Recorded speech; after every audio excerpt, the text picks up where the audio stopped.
Todo acto de violencia dos homes sobre as mulleres que teña ou poida ter como resultado un dano ou sufrimento físico, sexual ou psicolóxico para a muller, así como as ameazas de tales actos, a coacción ou a privación de liberdade. Hai varios tipos que convén diferenciar. Violencia física. Calquera acto que implique o uso da forza. Violencia sexual. Resúmese en calquera actividade sexual non consentida. Acoso sexual, que consiste en solicitudes de natureza sexual nas que prevalece unha situación de superioridade. Violencia psicolóxica, que afecta a integridade psíquica e emocional.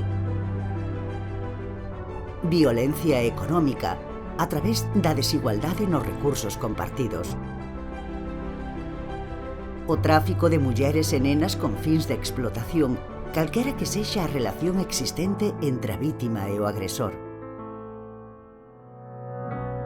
Na sociedade existe un colectivo especialmente sensible á violencia de xénero. Son as mulleres maiores que non adoitan compartir a súa situación nin acudir ás autoridades ou empregar os servizos de axuda. Na maioría dos casos, nin sequera os coñecen. Esta situación pódese dar en mulleres maiores que acoden por primeira vez a unha residencia. Como podemos identificar a violencia de xénero? Pola falta de coidado, a mala hixiene corporal, a malnutrición, a perda exagerada de peso ou ter a roupa sucia. Polo maltrato físico, que se pode manifestar por feridas, contusións, fracturas, queimaduras ou lesións nas mans, nos pés ou na cara.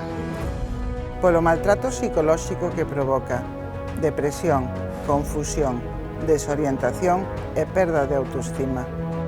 Tamén pode producirse abuso económico, como a retirada irregular de diñeiro, un cambio de testamento ou a perda de xoias. Que se debe facer ante estas situacións? Tes a túa disposición un documento de referencia para profesionais como nós. Debemos estar sempre atentas e atentos para detectar calquera situación irregular. Informar á dirección da residencia da situación. Chamar ao teléfono da muller, o 900 400 273 ou ao 016. Nestes teléfonos hai profesionais especializados e recibirán toda a axuda que necesiten.